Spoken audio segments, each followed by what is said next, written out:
Being a pimp is a lot different than Hollywood portrays it. Oh, I could only imagine, man. If you actually want to make money, you can't let your girls be fucked up and addicted to drugs and shit, because then Yeah, they yeah. just like go down a rabbit hole and you don't make money off of them. Yeah. So you spend a lot of time like doing your best to keep them from doing drugs, and like while you're doing that, you're managing all their like social media accounts. Like back when I was doing it, Plenty of Fish was like the only one. It was Plenty of Fish and Craigslist, and this was like 9-10 years ago that I was a pimp. But all I would do is they would make profiles and give me pictures, and then they give me the login information, and I would hire clients through it for them. I only had like 5 or 6 girls. Both experiences that went bad, it was bachelor parties. Oh, where okay. They just hired a stripper, and they only paid for a stripper. And I just bought the biggest pipe wrench I could find, and I put a wrist wrap on it, and I put hockey stick grip tape on it. It was actually really nice. I was online dating, right? I'm a pretty good looking dude, but I found a chick who was like Instagram model hot. And she had her purse with her birth certificate and every single piece of identification she owned inside of it. But she had her car's windows smashed and her purse stolen that night. So she had no papers. So 9 months was like 10 years, really. It wasn't so bad. 3 of them went to university and they got nursing degrees, and now they're nurses. 2 of them went and got administrative degrees, and one of them, who knows?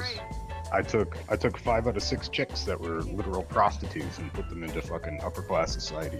Kind of proud of that. So what I would do is I would find a kind of fat chick with a lot of daddy issues, and I would tell her I love her really quickly, and she let me live with her for like 6 months. Bang the fat chick for 6 months and get free rent and free food, and these chicks were already messed up. Thank you. And that was my very first experience as a pimp.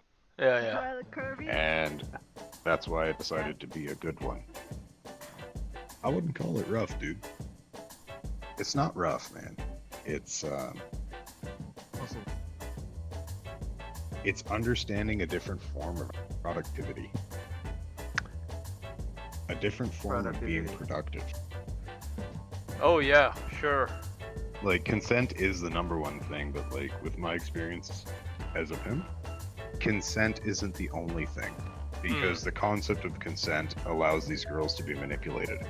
They're in no position to make a decision for themselves. They can either get like barebacked by some 45-year-old fucking high school principal, and I went and bought them hundreds of dollars of food and spent money that I didn't have. But I bought a bunch of big duffel bags, and I bought a rucksack for mountain climbing, and I carried 6 people's month worth of food on my back. And I walked about 30 kilometers to deliver it, because all their houses were pretty spread out. But I carried about 250 pounds of food. I'm a combat engineer in the army. Been in for almost 11 years now. I've only been in the army for about 3 years. Pretty sure I'll find. I'm too far in now. I can do like 4 more years. I get a pension, and like my house is free. I like how he leaves when I make fucking $78,000 a year as a corporal. The situation here, like it's come to a bad head, so our recruitment has dropped to an all-time low. So instead of them increasing recruitment efforts, they have lowered the bar for recruitment 1,000,000 times over. And we are mandated to take literally anyone from start to finish. It doesn't matter if they literally have Down syndrome. I do not have Down syndrome. They'll just give them a check in the box, and they'll be in the fucking army. The Afghanistan war ending caused a huge problem with Canadian military. If you talked before anyone spoke to you, you would get fucking smacked. And like that's not a big deal for me. And like it feels like a bitch thing to mention it until I compare it to how the military is now. If like a bunch of senior corporals are like, yeah, but like if a bunch of like senior corporals and master corporals are talking and you interjected, when I joined you just got the shit kicked out of you until you stopped talking. They didn't stop until you stopped talking. Now they fucking just complain about it, and then you get kicked out of the military. You can also get sent to weapon. And they brought us out, and they had us stand in front of them with like a dark tree line to our back. They put the sandbags over our heads, zip tied them around our necks, put us to our knees, and they just fucking like kneed and kicked us in the face for like 30 minutes. There we go. So that kind of sucks, but whatever. Fuck, hold on, I'm really drunk. Give me a second. Do you know how everyone was talking about Russian interference in the Crimean War? And that all sounds great on paper, and the Russian military has an absolute fucking disgusting amount of fucked up shit that goes on in it.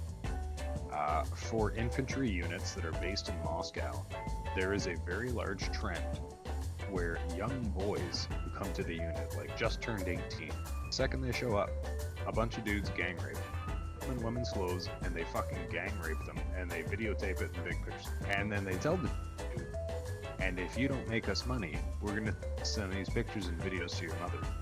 I'm not even shitting you. Like, it is funny, but they make a dead set point of raping these guys in the ass until they submit.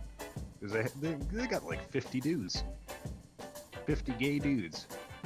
That's Ready fucking and nuts. raring to go, and they rape the dude in the ass until they can get that like clip of him coming from getting fucked in the ass. They just accept it, and they just become gay prostitutes. And a lot of them just start cross-dressing, and they become gay prostitutes, and their sergeants are pimps.